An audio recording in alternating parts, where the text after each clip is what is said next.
Hello dear friends, welcome to day 3 of unboxing 30 parcels in 30 days. And before I jump into things, you're gonna have to excuse the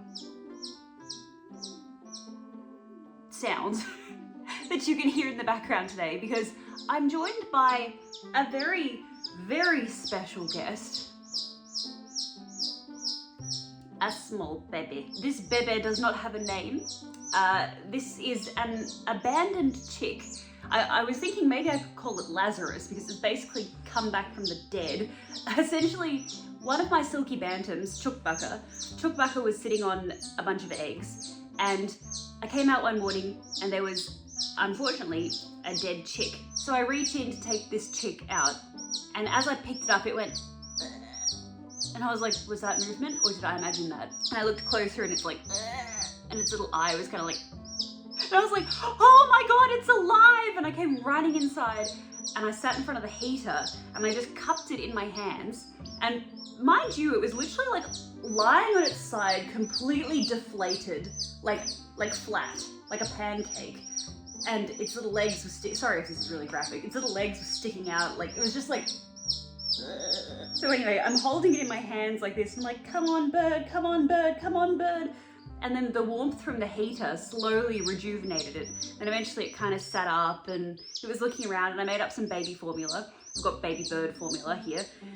And I gave it a little bit by hand, and then it was probably 30-ish hours of touch and go where I was like, this bird is not gonna make it. Like it just kept sort of collapsing down and then not moving. I did not abandon my post for several days.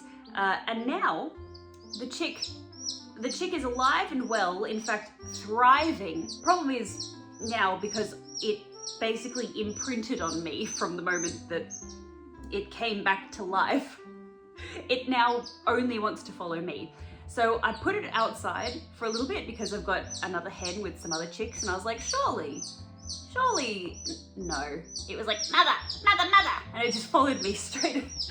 It just followed me back to the house, and I was like, no, you gotta stay out there, please. Stay out there with your brethren. And it was like, only you, mother.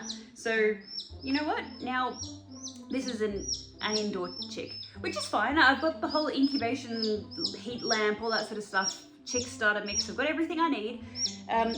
But he's very, very, very clingy. Just wants to be around me constantly. I've got a cute little box set up for him that's nice and warm, and you put him in there and he's like, beep, beep, beep. You're going to hear this beeping sound a lot in the background of the videos for the next month probably. Chicks take a really long time to grow.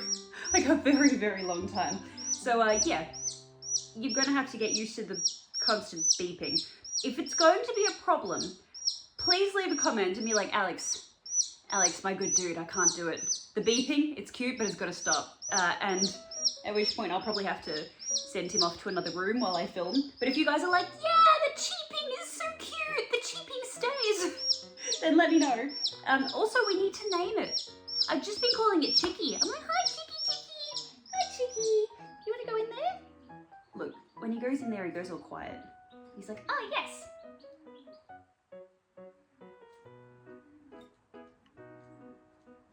You're probably wondering how old is the chick and why is it so small, because it's only like 3 or 4 days old. I believe this is a Belgian D'Anvers chick, I'm fairly certain. Either that or it's a silky bantam chick. Kind of hard to say because the girls, my chickens, they are a wonderful community of women.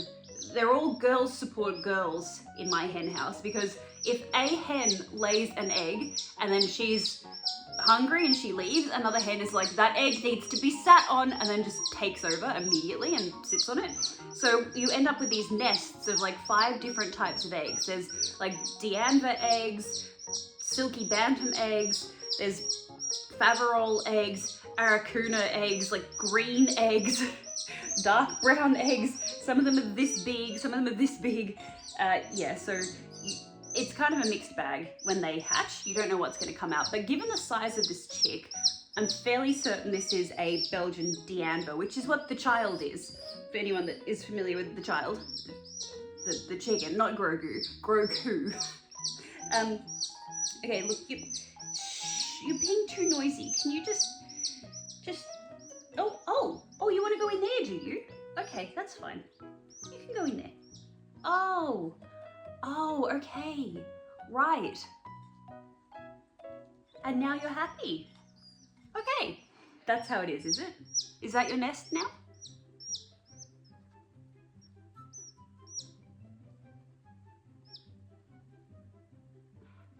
Okay. Fine by me. I'm gonna try to open this parcel. I've decided to open a box today. Yesterday I said I was gonna open clothing, but it's really cold outside and I'm supposed to be going to the markets and I don't know if I want to be walking around the market in like mystery clothing when it's so cold outside. So I've decided to just open a large, probably home decor type of item, and I'll do clothing tomorrow. You've really got a lot to say, don't you? This is very awkward with a chick in my sleeve.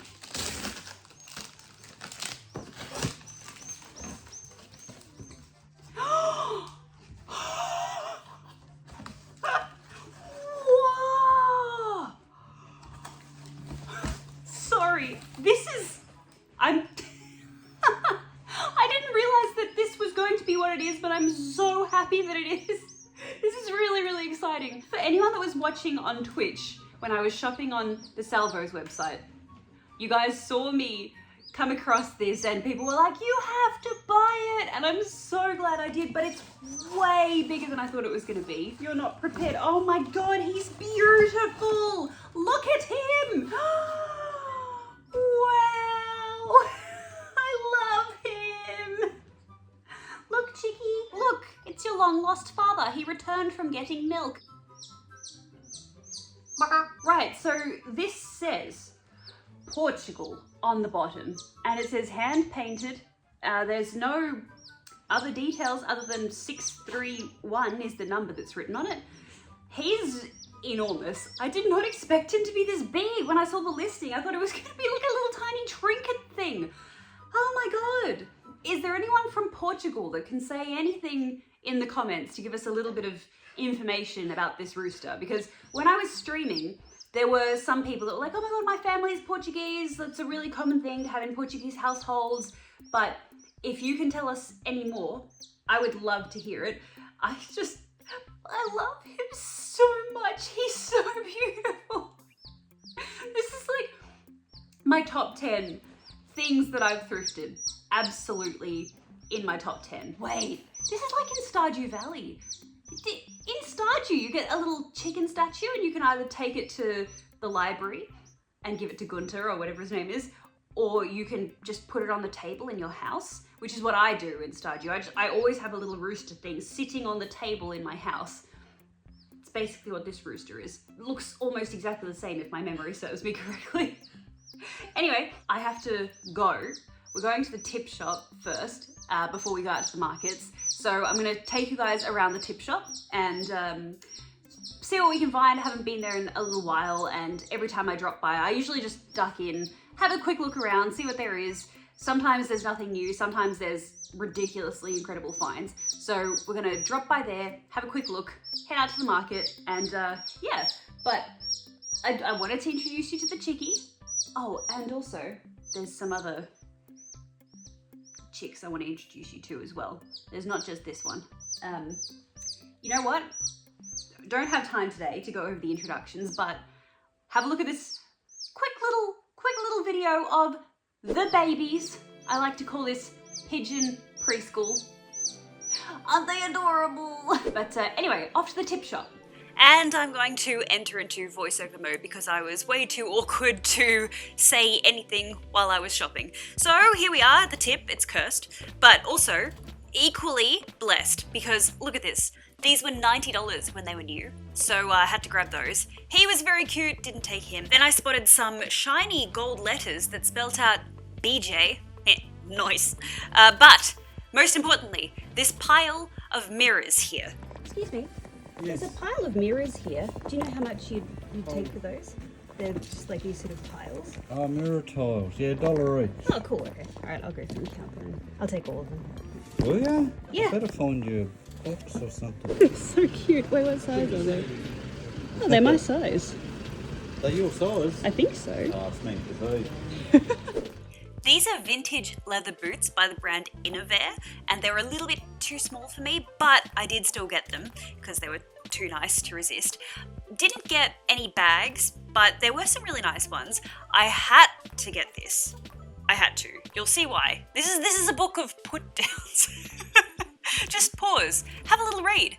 We'll go over this in tomorrow's video. We'll pick a couple of random pages. This was interesting, solid bronze. This was really heavy. I think it would polish up really nicely. Then I spotted the Berenstain Bears, Mandela Effect.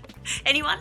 And Nostalgia Pokemon handbooks. I used to love collecting Pokemon handbooks. They're my absolute favorite. And then I saw this, and I've been wanting to get a set of Oracle cards for a while now, but there was supposed to be 45 in this box and there was only 38, so never mind. But this belt, oh my god, it's giving Y2K Bratz fantasy, love it. Saw these, I think these are Melissa shoes, made in Brazil, and they had a bird on them, so love that. This bag was really nice, handmade in Melbourne, didn't get it though. These, I was considering them, but they look like salami, so I didn't get them. This little set of tiles was really cute. You just ignore the prices at these stores because they never actually charge what the price tag says. And this is a real find. I googled this and I was shocked. Now, admittedly, these prices are for slightly bigger versions, but oh my god, can you believe that? So then naturally I had to Google the name of every painting that I came across in the tip store, and I don't know if anything else was worth anything. I saw this and thought it was really cute, but then saw that it was from Kmart and I was like, well, never mind. This, I kind of regret not getting this. This is by the brand Bluebird, and I was really tempted by this set of curtains that they had, but decided not to get it because I want white curtains, not cream. And also, I love hair clips like this. So anyway, ended up at the markets, but there were hardly any vendors there, but I'll try again filming there next week. So to wrap up, take a look at this blessed chicken egg that I found in this bag of mulch when I returned home. It was just sitting on my front porch. Isn't that beautiful? But anyway, thank you guys so much for watching, and I'll see you tomorrow. Bye!